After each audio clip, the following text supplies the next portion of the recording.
You're watching Leafs Morning Take with host Nick Alberga and former NHLer Jay Rosehill. The show starts now. All right, where do we start? Nick Alberga, Dave Pagnotta, the Monday edition of Leafs Morning Take presented by Bet365 from a snowy Toronto, close to 60 centimeters. What's going on, Dave? I don't like this weather. I've never liked this weather. And I'm never going to like this weather. I will say it is picturesque this morning. But that being said, I would flip the bird off to this weather, 100%. I don't like it. We're going to get to that. Hold the phone, though. Ask me what the Get to highlight what? of my weekend was. Yeah, we're going to get to it. Ask me the highlight of my weekend, please. Hey, Nick, what was the highlight of Yes. your weekend? Well, it's crazy you asked me that, Dave. So I'm sitting at home on Saturday night. There's no Leafs hockey on a Saturday night for reasons unbeknownst to me. But anyways, I watched some dude climb a skyscraper on Netflix, which the lead was he'll either make it or he won't. Did you get a chance to catch that at all on Saturday night, Dave?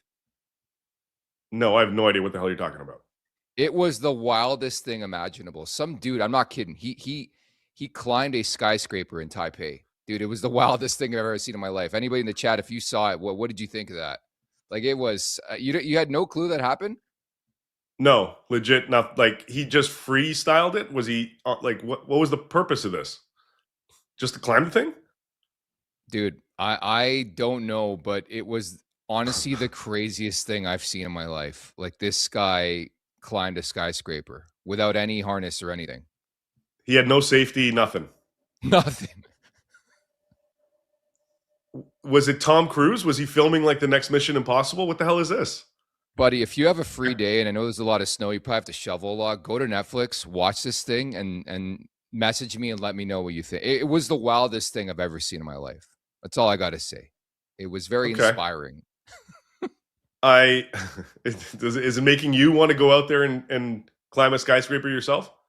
Not really, no. All I thought about, would this guy ever climb the CN Tower? That's probably next on his bucket list. Like, I don't know what would possess any human being to want to climb a skyscraper and put it on Netflix. Like, honestly, the repercussions, pretty crazy.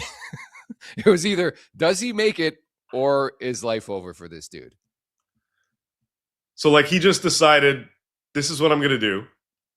Like, did it have, I assume there was, like, enough grip?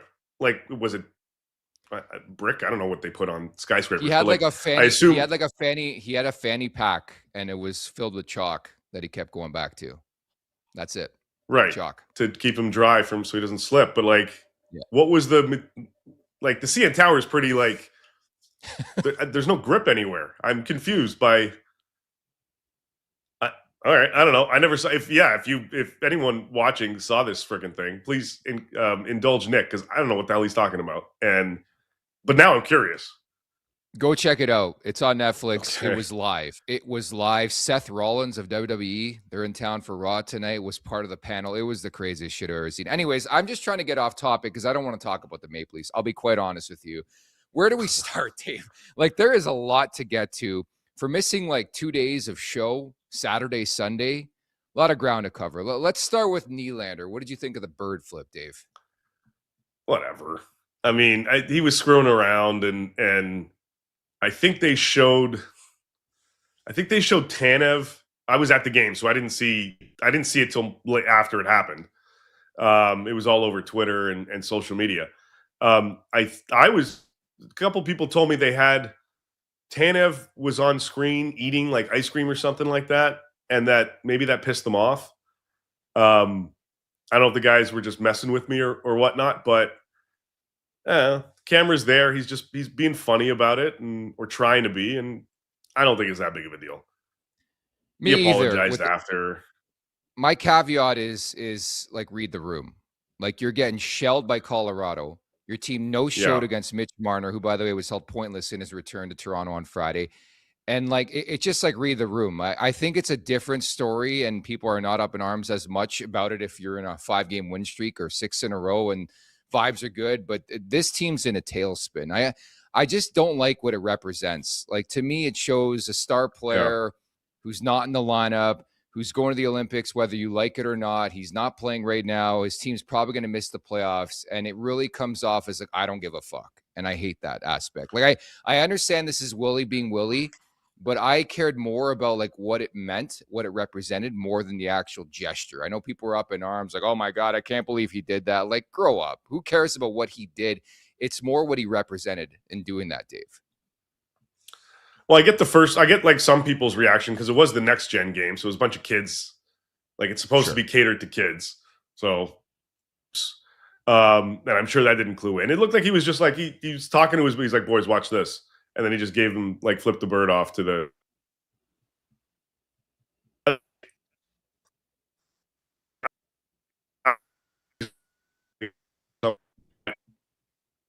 All right, we'll try to reconnect here, Dave. You're having some internet issues, so we'll try to reconnect here with Dave. Our apologies. We did get pelted with 56 centimeters of snow in the GTA. Dave, I believe we have you back now, so maybe go back to the first part. Go ahead. No, I don't know what yeah, maybe it's because of the snow. So the league, I don't know if you heard. So the league's looking into it. That maybe he gets fined. I don't think it's that big of a deal, but I think it was just him messing around. He was with his teammates, and he's like, "Watch this, boys," and flip the camera off, and that was it. Like, I understand it's not the best timing. Optically, they're losing. It's been a shit homestand for them. The rest of the month was great. Then they come home and they just shit the bed the last 4 games. Now they got Buffalo on Tuesday. It's all of a sudden a must-win. Timing a little off, but I don't think it was anything other than him just messing around with his boys upstairs, and that was it. If we make it more than that, then I guess it could get just blown out of proportion even more. But I don't personally, Nick. I don't think it's that big of a deal. Yeah, I'm with you. It just, again, it screams immaturity. It screams the issue with this team the last decade, the accountability. I actually like the fact that he came out and apologized. Whether it was his decision or not, I don't care. He came out and apologized, and we love to see accountability in this, Mark. You see the Instagram post on your screen. But I got to ask you. And I like the way he put he covers it up, right? He puts the hands, like the heart symbol up and whatnot with the hands and covers the bird. Like he's trying to lighten it a little bit with the apology. So I give him kudos for that, because it's not like he did it this morning. He did it, yesterday evening after the game, a couple hours after, but still, he still managed to do it. What is the NHL investigating? Are they going to investigate the Florida Panthers Stanley Cup parade where every guy gave the bird? Or are we just going to single in on Willie Nylander here and say we're gonna give this guy something because he's a Leaf? Is that what's going on here? No, it's not because he's a Leaf. Like Ryan Hartman flipped off the crowd in a game before, and he got fined for it. I think it's happened a few other times. Now they were in game, so I get that. That's a little bit different. I'd put this on the same level as all the guys being hammered during cup parades and dropping F-bombs left, right, and center and this, that, and the other. Again, I don't think anything should come of it, but I'm just saying they're looking at it for whatever friggin' reason. I'm still waiting for Marchand to get suspended for the elbow on Matheson. I don't think it's coming down the pike here for the NHL. But yeah, again, for a bird flip to go this viral is pretty crazy. It just speaks to the magnitude of the market, and it speaks to how bad things are going right now. Like the latest distraction. I think, getting back to my original point, the Leafs didn't need this type of distraction coming off this weekend of hell, where they effectively ended their season and chances of making the Stanley Cup playoffs. They no-showed against Mitch Marner, who came back on Friday. You were at the game at Scotiabank Arena. What was that experience like, Dave? Yeah, lackluster. I was at the last 2 games. There was a little bit of booing even in the third period at one point last night or yesterday afternoon. The boos, I mean, everybody kind of hyped this up like this was going to be this whole Mitch Marner, attack Mitch Marner kind of thing. It didn't really become that. Like, there was boos. There were boos. It fluctuated throughout the game. And I give some people credit that really wanted to give it to him. There were a lot of people that did it every time he touched the friggin' puck throughout all periods. So at least they were consistent. But most of the people, like, that tribute was confusing, because like people were booing and then they're like, oh, okay, then they cheered and then they kind of booed again, then they booed later. I don't know. The whole thing for me was just like there was all this hype around just trying to shit on this guy, and everybody's making a big deal out of it. And then they didn't really follow through as crazy as I thought they were going to be. Like everybody wanted him out, and then you boo him. Like I felt it was almost more impactful that they went to friggin' Vegas to do that. Remember when we were there and fans are booing, and this one was different. I didn't expect. I thought it was going to be worse. Put it that way, or better, however you view it. I just thought it would have been. I thought there would have been more hate based on all the crap that we've been seeing over the last couple of weeks leading up to this game, and it just didn't do it for me. You're right. I wasn't in the building on Friday, but it came off very subdued, very Toronto-like, very Scotiabank Arena-like on TV. The one thing I will add, I don't think who goes to those games is an accurate representation of like the biggest part of the fan base, the most hostile part of the fan base. I think what you get for the most part is the suits. You get the trust fund kids who have 10-year-old kids who are big fucking fans of Mitch Marner. That sent me the million Leaf fans in that building wearing Vegas Golden Knight Mitch Marner jerseys. Like I just don't think that was the actual fans of Leafs Nation in that building. Like I thought I was getting punked. Like it was Ashton Kutcher back in the day watching that game. There was a billboard from a restaurant on the Gardner that was like, "Hey Mitch, don't choke." And I thought that was like, okay, well now we're seeing this coming into the game. I guess this will be rowdy. And it wasn't. And I just remember the tribute started. Now, Vegas, one thing that they did do, the players started banging their sticks on the ice as soon as the thing started.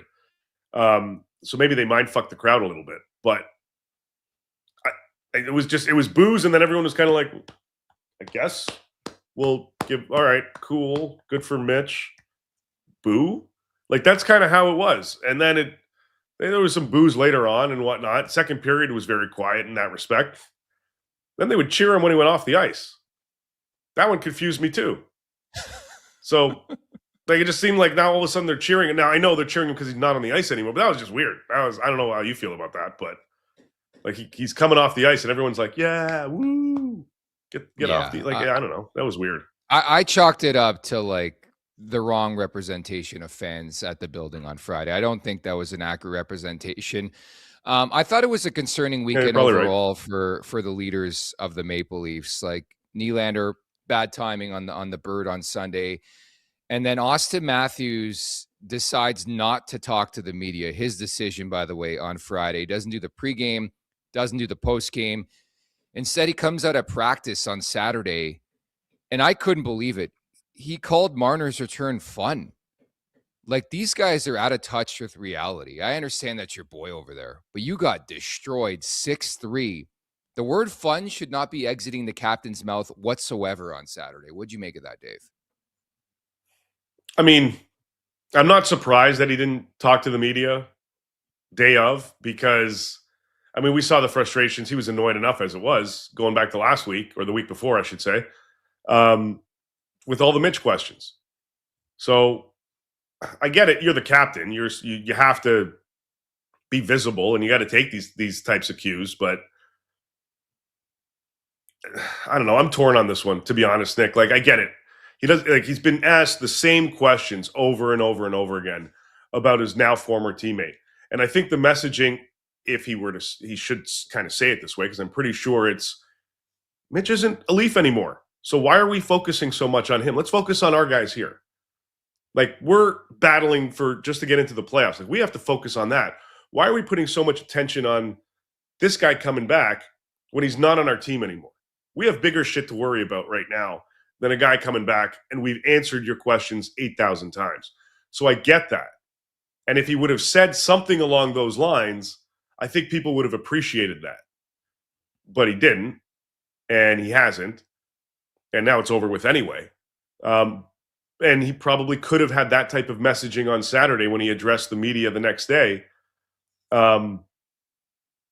So I would have just wished, I would have hoped that he would have said something like that versus what he said and then just avoiding the media altogether.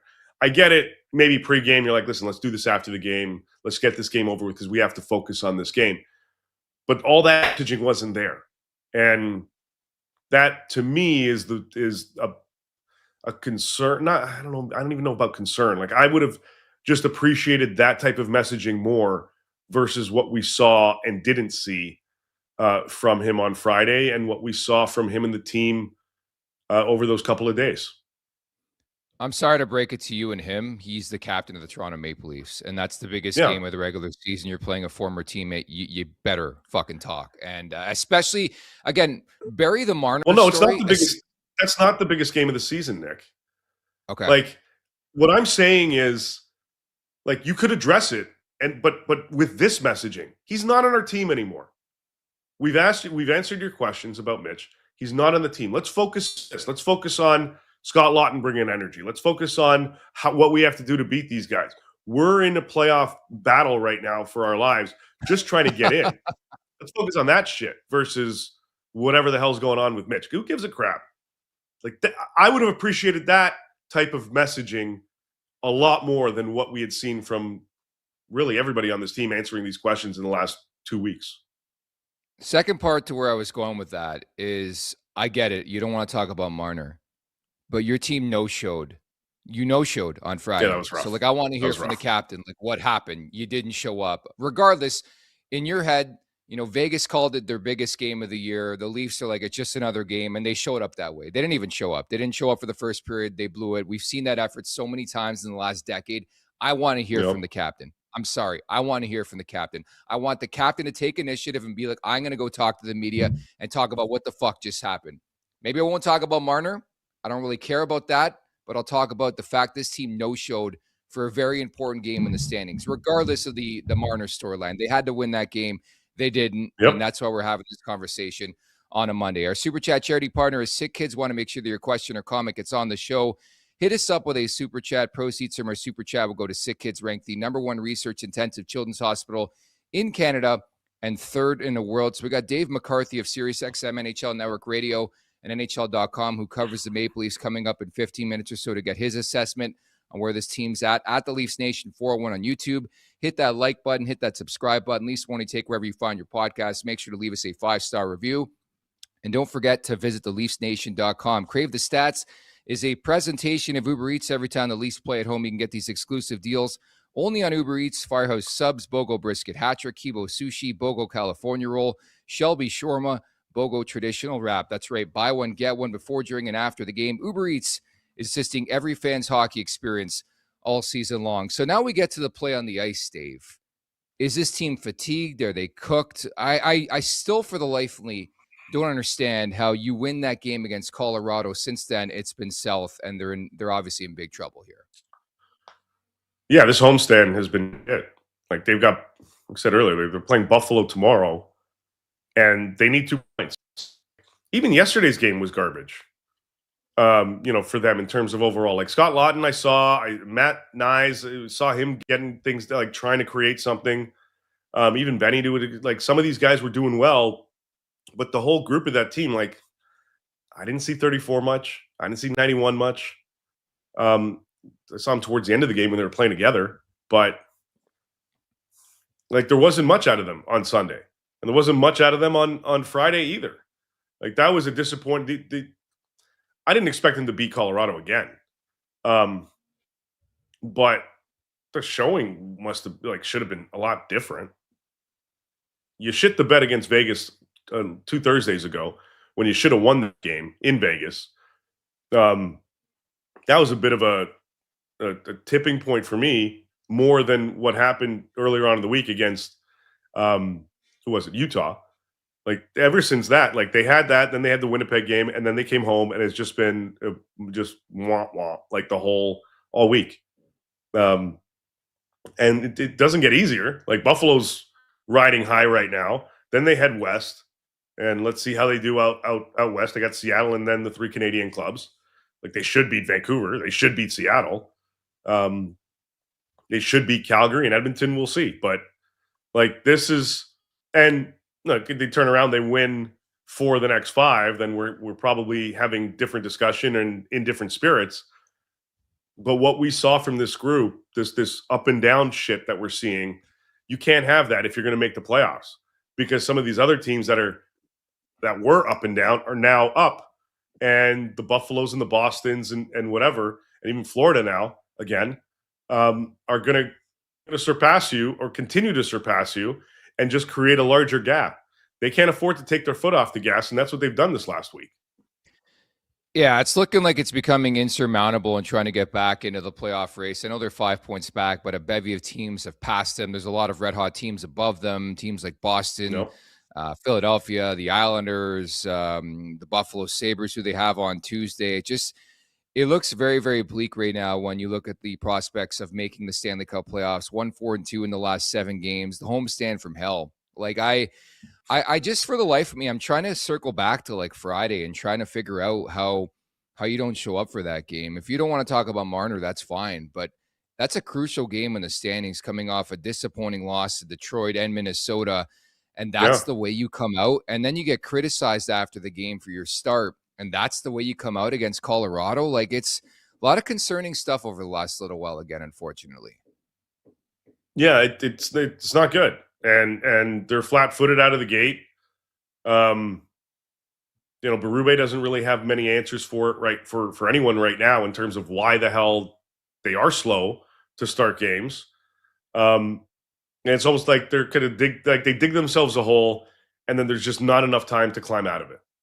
And that's what we've seen all week. Like Detroit, they should have won. They should have beat Detroit too, and they lost that one in what was it? A shootout, overtime? I can't remember. Overtime. OT. Yeah. So okay, great. You got a point. You salvaged it. Like, let's go ruin Mitch's night, and they didn't. And then, all right, let's rebound and we beat this team before. Let's do it again. Let's grab 2 here. Nope, didn't show up. I don't know what they're going to do against Buffalo. Like, if they get shit pumped again, are you going to be surprised? Just because of how well the Sabres are playing. Like, they need a rebound performance, and they haven't given a rebound performance in like 5 games. It's a little concerning. Look defeated. They look, they look defeated. They look wounded. At the Leafs Nation 401, hit that like button, hit that subscribe button. Just a couple games remaining before the Olympic break here for the Maple Leafs. They got Buffalo on Tuesday to wrap up this homestand from hell. Then Seattle, Vancouver, Calgary, and Edmonton to wrap things up. But they're in dire straits. They're in big time trouble. At the Leafs Nation 401, hit that like button, hit that subscribe button. We're about 5 minutes away here from Dave McCarthy of NHL.com and SiriusXM NHL Network Radio, dropping by the podcast. The other thing I wanted to get to is how perplexing it was to see Anthony Stolarz back in the crease on Friday, and just the messaging behind the scenes. Like, Craig Berube's asked about it on Saturday, saying that's not my call. I'm trying to remember a time where a guy missed over 2 months, came back, did not play a game in the AHL, and thrown right into the fire against one of the best teams in hockey in a very meaningful hockey game, at least for the visiting team. We'll say not for the Maple Leafs. Okay, they didn't care that Mitch Marner came back. It definitely showed watching that game, but that was puzzling considering Joseph Woll, pretty decent this year. Dennis Hildeby's been pretty decent as of late. That decision did not make a lot of sense in retrospect. Yeah, that was a little confusing, to just throw him out there the way that they did and not give him any action in the A. I get, like, whose call would that be? Regular. That's up top. That would be up top typically. Those types of decisions are usually in the GM's chair or somewhere in management. I guess you bank on that, and then you talk to your goalie coach and you say, all right, when should we get him out there? And they picked Vegas for whatever reason. I don't think it would have mattered because it's either Vegas or Colorado, presumably, or Buffalo. Like, one of those 3. All these teams are hot, so you're going to throw them into the fire no matter what. They figured, just get it out of the way, just get it over with. I probably would have gone Woll then Stolarz against Colorado, but I don't think it would have mattered much based on how the rest of the team played. To me, it's more like the simulation of a real-time game. Like, there is no actual simulation unless you play an actual game, whether it's in the Coast League, the AHL. And to throw this guy again in the fire, had been out more than 2 months, to play him against Vegas just didn't make a lot of sense. Like, just get 1 game of seasoning. And I just love to know the protocol or what was in place to lead to this guy making his return. Because if you recall on Friday, it sort of came out of nowhere. Like last we had heard he was sent to the AHL in a conditioning stint to get more practice time. Next thing you know, Friday morning skate, Stolar's in the starter's crease. And you're like, what the hell? It just, I don't know.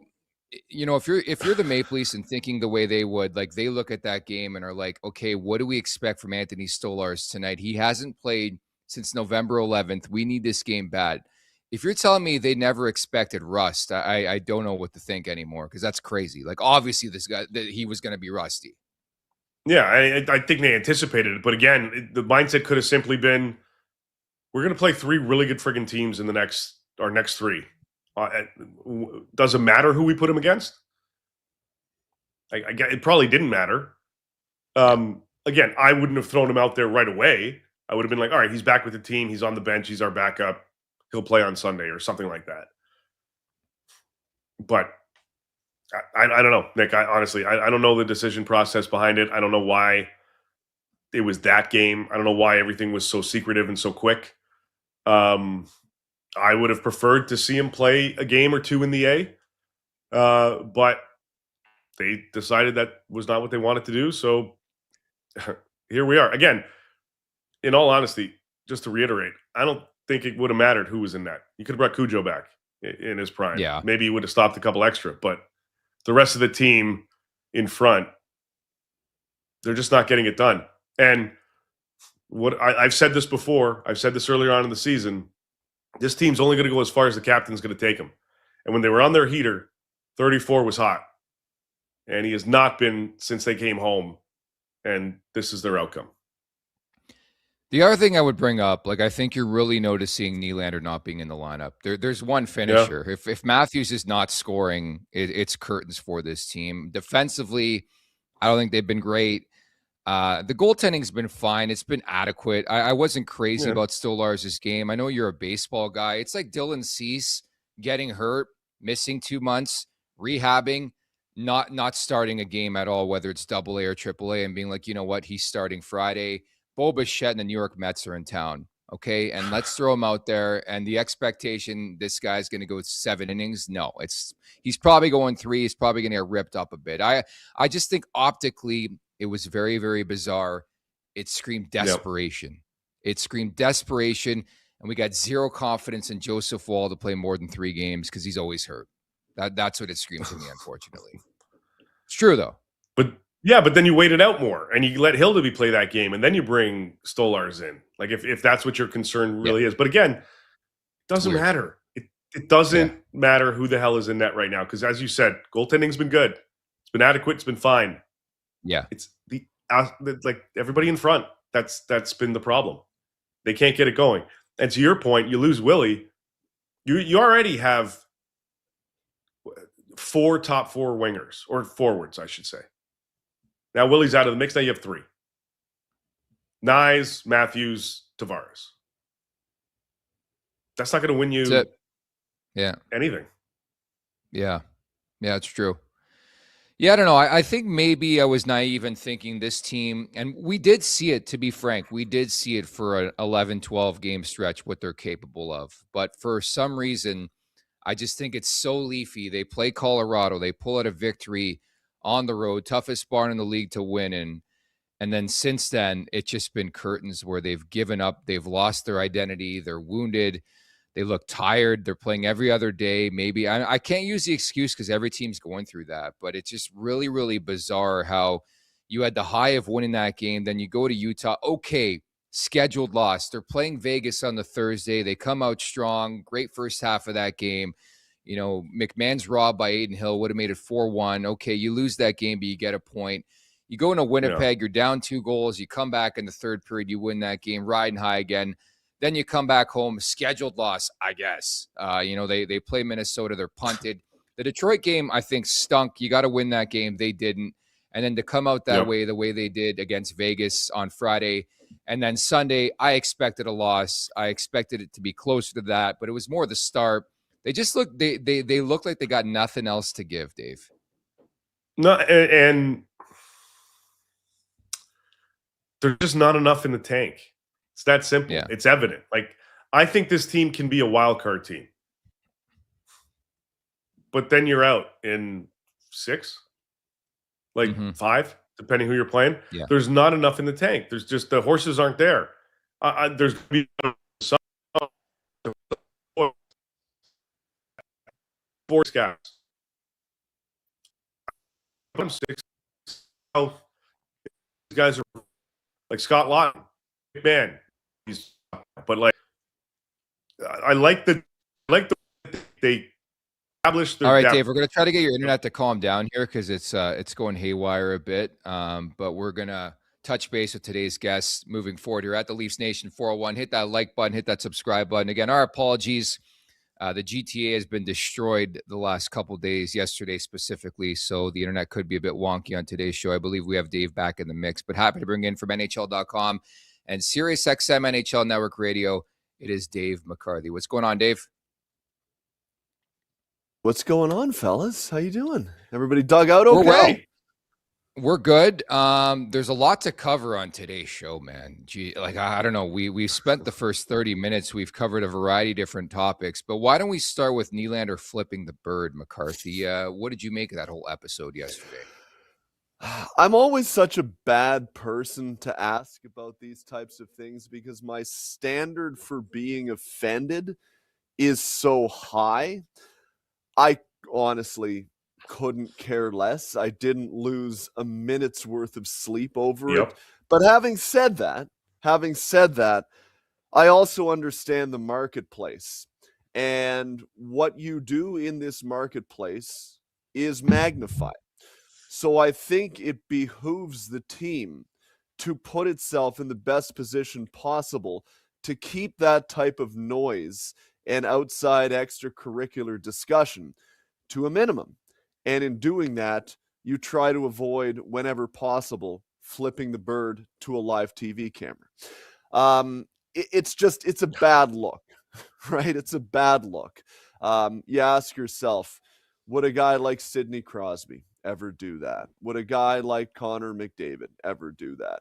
You know, would the game's elite leaders ever do that? Probably not. And when you pay Willie that kind of money and he holds the position on this team that he does, by virtue of that, he is considered to be a leader. And that just wasn't a great look. So, you know, he put out the Instagram apology. I think it would behoove him to say so on camera, what was going through his mind, and own it, and just be authentic and real and say, look, I am frustrated with the fact that, 1, I'm hurt and I can't play right now. 2, watching where our season is going. I've never not made the playoffs in my career and it's pissing me off. And if I think he frames it that way, I think a lot of people will be like, yeah, I can get behind that guy. And then say, look, I won't make that mistake in the future. There's a positive way to spin it. It's not the worst thing in the world.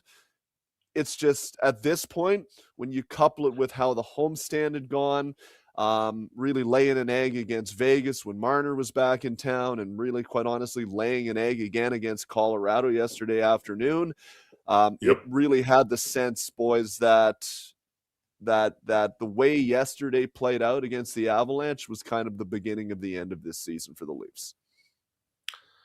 Maybe he was flipping the bird off to just the team's performance because, as you said, it's been rough. And you know, Nick mentioned it earlier. Like they beat Vegas, they beat Colorado in Colorado. They get smoked by Utah. They give up against Vegas, and then, you know, okay, yeah, you get the Winnipeg game, but this homestand has been just absolutely abysmal. Yeah. Why? What's changed? Where from the first half of the month they were on this crazy heater, and now it's just what we've seen. Nothing. Yeah, it's frustrating because I think we all thought when they went on that road trip through Colorado and Utah and Vegas and Winnipeg, that's a tough road trip in a short period of time with travel, and certainly with Colorado and Vegas, a couple of really good teams. And look, let's be honest, Utah has been playing really well themselves lately. I think we all thought that could spell the end of the season if it didn't go very well. And it turned out to really put together a pretty darn good road trip, getting 5 out of 8 points. You can live with that. So you come home in a decent spot and you see 5 straight home games and you think, okay, now this is a chance where they can really get cooking. The issue is that they played their lousy card in the first 25 games, where they cannot afford to go through a period like they're going through right now, where they lose 4 straight games at home. They just don't have the runway left to do so. What's changed? Minnesota, they just got beat. I think you come home after a Western road trip, that's always one of those ones where it might just not go your way. Detroit, I thought they were okay. Easton Cowan ends up making an inexperienced mistake, and he gets burned and they lose that game. I didn't mind their game in Detroit. But the way they started against Vegas, the game felt like it was over a minute in. Certainly by the time it was 2-0 with Stolarz is punting rebounds back out into the slot. They're chasing that game. You just could tell it was never going to go their way. And then the same thing against Colorado. They're down 2-0, outshot dramatically in the first period. Game felt like it was over. They don't have enough game breakers right now. I heard you saying, Davey, before I came in here, I totally agree. Like Austin Matthews cooled off again. He's not shooting it in the net. He's getting chances. Okay, that's all well and good, but expected goals don't count as actual goals. And he needs to shoot it in the net. He's not doing it right now. And if he's not doing it, they just do not have enough personnel that's capable of scoring on a consistent enough basis in order to have success. So I think one is exposing the lack of depth that they've got right now with the group. Willie Nylander's absence is being missed on the ice. John Tavares got off to actually a really good start this year, but he looks like he desperately needs the Olympic break because he just is not a consistent enough threat at this point, especially without Nylander in tow. And then the goaltending has been, to me, insufficient. Right? Like Stolarz was not nearly good enough. Should he have played a game in the Marlies before they played him in the National Hockey League? I think they should have. No, he settled in as the game went on, but he was not nearly good enough early in the game. And last night, I know, or yesterday afternoon, Craig Berube said he thought Wall was fine. I thought that was being nice. There were some goals that I'd like him to have stopped. The low glove goal. From the top of the circle, like no one in front. You got to make a stop there. So the goaltending hasn't been good enough either. And when you add all that up, and then you're facing a good opponent like a Vegas or a Colorado, you're just not in a really good position for success. Man, going back to that decision to start Stolarz on Friday, it screamed desperation. Like, it was really, really bizarre. I was saying earlier on, I couldn't remember a time where a guy missed over 2 months and, like, boom, you're just back in there, no AHL action. How stunned were you to see him at the morning skate on Friday, just in the starter's crease, man? Well, shocked, actually, because quite honestly, I was one of the only people at morning skate on Friday because everybody else had run to go see what Mitchell had to say at the hotel. And so it was me and Anna Dua, actually, and we're standing there in the corner. I tapped her on the shoulder. I'm like, look who's in the. We're both like, I can't believe, is that he's going to start? Oh man. So yeah, shocked because it came completely out of nowhere. He really hadn't even had a full practice with the team. Went down to the Marlies, had a full practice with the Marlies, and then boom, he's starting. Now, I get the schedule is compressed, and there's really no good time to get him in. There's no period of time where the Leafs are practicing for 2 days, and then you can get...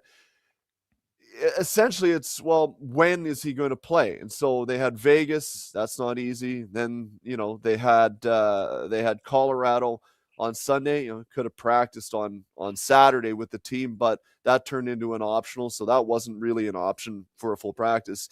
And then you got Buffalo on Tuesday, and Buffalo never loses anymore. They're not the Buffalo of last year. So, you ask, well, when's he going to play? He's got to play at some point. Yes, I agree, but it's not like Dennis Hildeby wasn't giving you an opportunity to win games when he was in the net. And I agree with you, Nick. It felt a little forced and a little desperate to me. And, I was talking to somebody who was with the New York Rangers a number of years ago who related a similar circumstance to me when Henrik Lundqvist was hurt for 2.5 months in 2015, and he went back in the Rangers lineup without getting any time in the AHL to feel the puck again.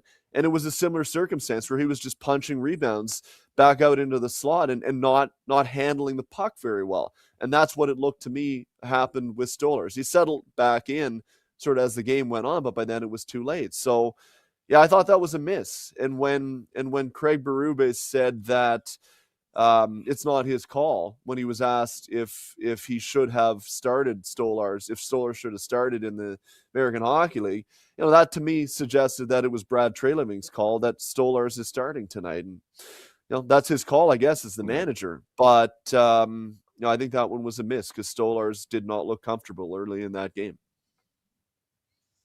No, he didn't. The whole team doesn't look comfortable, right? Like we talked up, and you mentioned it. I mentioned it earlier about Austin, and like this team is going to do and go as far as the captain's going to take them, but he needs support, and we just haven't seen that across the board for this group. And we've clearly seen that when there are injuries, they don't have reinforcements that are able to step up and next man up kind of mentality to take the reins. What do they need that you see, Dave, about this club that can help mitigate some of these flaws? Quite honestly, Dave, I think we're at the point where it's too late, right? Like, I mean, what is the point of going out and expending further future capital to try to bring in a guy that really would be just a guy? Like, you're not going big game hunting with what they have to trade right now. They just don't have the capital to do so. Right. But nonetheless, to translate assets that they do have into a guy that probably won't make much of a difference based on where they are in the standings. And even if they do squeeze in, are they really a cup contender? I don't see them as a cup contender right now. So, like, I think it's tough to admit, and I know the fan base doesn't want to see the white flag waved at this point, but I think I'm at the point now where the smart play would be to take some of the assets that you do have and try to recoup future capital for them, like a Bobby McMahon. Who I think would have some value. Look at what Boston did last year. They kind of got to this point in the year and they sold off some assets and they really bottomed out. And they had a good offseason and they've put together a group that is competitive again. And I think the Leafs still have a skeleton that can be competitive. But, you need Matthews to be healthy. You need Nylander to be healthy. Then you need to use the offseason to go out and add to that and bring in another legitimate player. Probably a number 2 center, right? That can bump John Tavares down the lineup a little bit. And if you can do that, then suddenly your lineup looks and is slotted a lot differently. And maybe you can have some assets where you can start bringing some younger talent into the organization through the draft to represent the next wave, because they really don't have a next wave coming. And ultimately that catches up to you at some point when you keep, kicking the next year can down the road in favor of this year.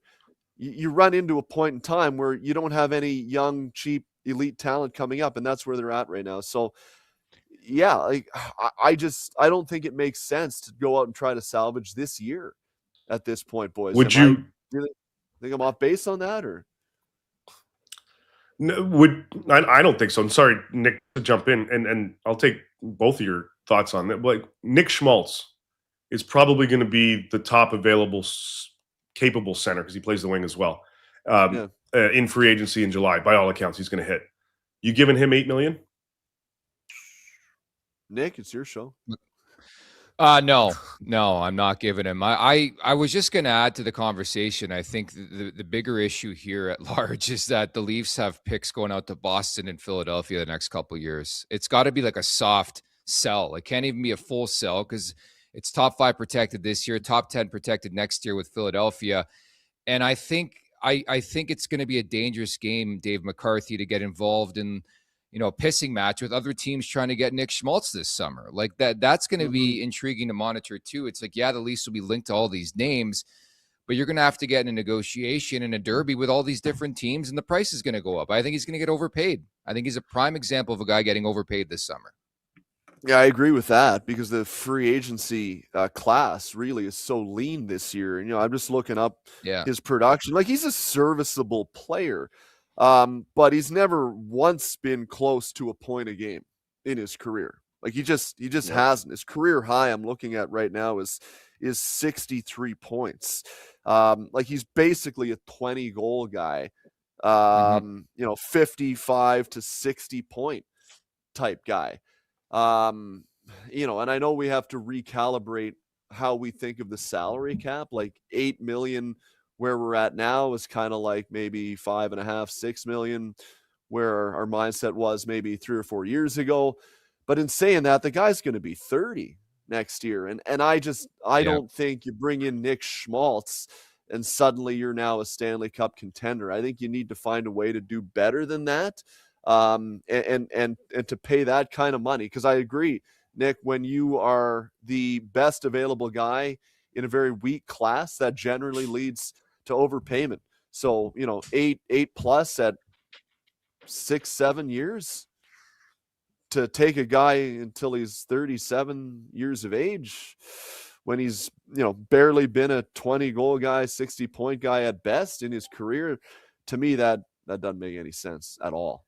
No. This summer is going to be very, very fascinating to see which route they elect to go. But this season is a disaster, downright disaster. Just to wrap, I want to get your thoughts on Marner night, that whole experience, and then we can intertwine that into a conversation about Austin Matthews. And you're around this team every day. He elects not to speak to the media at all on Friday, comes out on Saturday, and I heard the word fun come out his mouth talking about Marner's return. What'd you make of all that?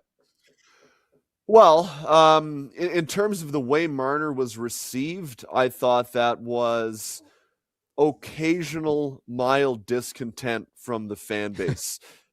like really, that was a group of fans starring in the role of perceived jilted fans. Like, oh, we got to boo a little bit here. It was the bare minimum. So it was boo, and then it tapered off. Like, that wasn't sustained, vitriolic, intense from start to finish. It was the bare minimum. And when I was driving in on the Gardner Expressway and I saw a sign from, no free ads, so I won't mention them, but a local restaurant that said, "Hey, Mitch, don't choke," I thought, oh, we're going to be in for one tonight. And it was anything but. I didn't talk to one single player who was like, holy cow, like that felt like it was a little bit out of hand. Jack Eichel's return to Buffalo was way worse. John Tavares' return on Long Island, no more need to be said. That was outrageous. Even Mikko Rantanen's return to Carolina a couple of weeks ago with Dallas. At least they got a Mikko sucks chant going down there in the great state of North Carolina. There was never a Marner sucks chant. At one point there was, I think maybe it was like 5 dudes in the corner who had maybe had one too many pops, tried to get a "we don't need you" going. But the fact that they were trailing 4-3 at the time and are out of the playoff circumstances would suggest otherwise. So that gained no traction. That was nothing. Thought it was going to be a night we would remember for years. I've already forgotten it. In terms of Matthews not speaking, I thought, again, that was a bad look. Like, from his response to Mark when they were in Vegas, when he said, "I'm tired of the Mitch questions," Mark, what do you expect that you are going to be asked? And why are you tired of them now? It's not like somebody showed up when you guys were in Dallas in November and said, "Hey, what do you think about Mitch?" Like, the circumstances suggested you're going to be asked about it now. Just yammer something where you play along. And again, like I went back to with the Willie conversation at the beginning, don't make something more out of something when it doesn't need to be, because now look at this. The three of us were talking about it. If he had just said, it's tough to see him on the other side, and we wish him the best, but we're going to go out and try and beat him today. That's it. That's done. We're not talking about it 10 days later. Would have been fine. So that, ignoring it on the day, John Tavares spoke twice that day when Vegas was in town, in the morning and after the game. Man, John's always around. I will tell you that. He is always around. He's at his locker. You can go to him. He usually comes out after games when he's asked for. Doesn't say a lot, but I think you commend him for that. So I thought, again, that was a miss on the part of the captain of the Toronto Maple Leafs. That is part of the responsibilities.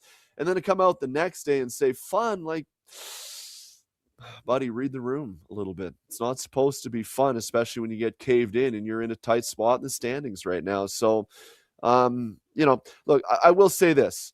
Austin does a lot of great work away from the rink with kids, with the hospital for sick kids, with kids going through a tough time. And I am the first one to applaud him for all of that great work that he does. And quite honestly, I wish he was available more so I could talk to him about it and put out more stuff on it, because find me somebody who tries to make a kid going through a tough times life better. And I am the first one to applaud it. So I give him a ton of credit for that. But in terms of other stuff like that we've just been talking about, he's missing the mark on some things that I think he could make it easier on himself if he went at it a little bit differently. Unequivocally. Never a dull moment in this market. Dave, thank you so much for your time today. Appreciate it. Thanks for having me, boys. Anytime. That's Dave McCarthy of SiriusXM, NHL Network Radio, and NHL.com, covering the Maple Leafs on a daily basis. And I thought a really, really accurate breakdown. I know we discussed this earlier on, but it's not like I want the guys to be crying in the press box, but like, read the room if you're Matthews, read the room if you're Willie Nylander, and just know, like, these are very urgent and desperate times, and you just come off very entitled. You know what I'm saying? Yeah, and we've seen this before. This isn't just all of a sudden something that's popping up. We've seen this act before. You'd think there'd be some learning curves. It just keeps going. So what does everybody want? We just want real shit. Just give us authenticity. Be real about it. You don't want to talk about Mitch? Fine, but tell us why. He's not on the team anymore. We want to go beat them. We got 2 points. We got to figure that out. That's the focus, not on Mitch. Give the fans that type of response. I'm sure they'd appreciate it a hell of a lot better than just nothing, the same mundane stuff, or just trying to ignore the whole situation entirely. Everybody wants, like, we all want access. We all want to see these guys as much as we can. They're in the spotlight. I get it. It goes such a long way because it cuts out all the bullshit, and we don't have to sit here and be like, man, these guys are prima donnas. They're not really answering this. They're acting like that. They're doing that. They're doing this. It would be so much different if they just handled things in a different light. And Willie being Willie with the bird flip, I think everyone's overreacting to it, at least on the media side, maybe. I don't know if the fans think it's this shocking thing that happened, but it's him being him. But also, you also have to read the room in terms of situation, and it wasn't the best time to do it. But whatever, he did it. I kid you not, somebody replied to my tweet yesterday saying trade this guy instantly right now because of that bird flip, which I thought was a bit excessive. And on top of that, we talked about it earlier, but the league's looking at this too. I think that's extreme as well. But we'll see what happens. I think maybe a fine, which is ridiculous, but we'll discuss that moving forward. At the Leafs Nation 401, hit that like button, hit that subscribe button in support of Sick Kids. We got a couple of super chats to get to. We'll start with MRush89. Tree needs to decide retool or big swing. This mid-team as is will result in a first-round loss or a Boston top 10 pick. If we retool / sit injured players, we can get a top 5 pick and reset for next year. What's your anticipation? Will Tree Living's mindset, Dave, change over the next 11 games leading up to March 6th? I think now it's, let's see how these games go. Let's see how these next 5 go, home and then 4 away before the Olympic break. And then see how things come out after. Like there's 12 there's 12 days, I believe, from the roster freeze until the trade deadline, till the roster freeze lifts at the Olympics, and then the trade deadline. So I think you want to utilize at least these next 5 games to get a better read on your team and exactly what you need to do. Like, they've reached out to Bobby McMahon's camp to figure out what numbers are there. They've reached out to Scott Lawton's side. Now, I can tell you on Scott Lawton, they have not had any meaningful discussions or negotiations with respect to an extension. I think there's an understanding that they would like to have those discussions. And I think he's a player that the team is, I mean, he's already proven to be a glue guy in the room, and what he's doing on the ice is, I commend him because they need that type of player. But they haven't had those in-depth contract discussions yet with his camp. So is that going to happen during the Olympic break? That's a good time for everybody to do it, but they haven't figured that out yet. And I think regardless of how this season plays out, whether they sell or buy or stay stagnant, I think Scott Lawton's a player that they need to figure out how to keep. That being said, use this next time, see how this team is going to go. How do they respond after these last 4 games at home? Can they put up an argument and catch 2 points in regulation against Buffalo? That's the other thing. This is a regulation type game. This is 60 minutes. You don't want this 4-point, 3-point game business. You need to get 2 in regulation over the Sabres, a team that you're pretty much chasing. So focus on that. Get the next 4, and then after the Olympic or during the Olympic break, try to figure out what direction you want to go in terms of like shifting this roster a little bit. More super chats. MRush89, thank you. Appreciate this other super chat. I'd still watch and care if I knew they were prepping for next season. I'd rather accept there isn't a cup run this year and plan for next year, but we need to accept it and act accordingly. Matt Dalton, thank you so much for this super chat. The Leafs are made of mashed potato. Wow, tell us how you really feel. And then Maxentius Decimus, Scotiabank Arena is an overpriced cancer to watch hockey. I tend to agree with that, man. Like, if I were to rank buildings to watch an NHL game in, and I hate to say this, but bottom 3, I think would be Scotiabank Arena, which is unfortunate. Getting back to the conversation about Marner's return, I think a big reason why it was so subdued in terms of the booze and the hostility is because the real fans can't go. It's like a month's rent to go to a game at Scotiabank Arena. It's just not affordable, Dave. Yeah, it's atmosphere-wise, in-game atmosphere. Playoffs different. Regular season, excuse me. I don't like it. It's bad. It's a dull atmosphere overall. Yeah, it's shit. Yeah, well, fine. Let's call it what it is. It sucks. The atmosphere in that arena, game after game, year after year, it's not good. And it's a combo of the in-game entertainment itself and just the fans that are there. It's lifeless a lot of the times. And visiting teams see this, and they come in, and everybody in the press box, we sit down, we talk to guys that are on visiting clubs, and they come over and they're like, they know there's a game on, right? That's the reaction that a lot of the rest of the league has with respect to how the atmosphere is in the building at Scotia. It's sad. One more super chat to get to. Brian McAvoy, 1990. Appreciate this. All the people advocating a soft sell are delusional. It will only delay the inevitable, just like the Bruins. They're not close to cup contention. And what are your thoughts on a soft sell, Dave? Because I think it's an interesting situation, because if you want to go scorched earth with this, I don't know if you can because of everything surrounding Boston and Philadelphia next year. If you're going that through, then you go big or go home. Like, yeah, if you're gonna try to retool, I just don't say, like, I think the mentality of this group is we've got an off season where we've got an extra 8.5 like everybody else, 8.5 million. We've got an opportunity to kind of shift things a little bit and fill some holes. And if we can do that, let's see what we're made of. If we can't do that, then you've got some serious questions that need to be answered. And Morgan Riley, probably top of the list. Yeah. Now he has a full no movement clause, so you got to kind of navigate that. But I think that's going to be another discussion for them to have in the offseason. Not now, but with him in the offseason. Yeah, that to me, unfortunately, would be priority number one. I think we're just at a point where it's time to move on for both parties. And I think you have to have that conversation. If you recall, after last season, there was a convo or convos that were had, as you've reported, between Riley and Tree Living, just talking about the future.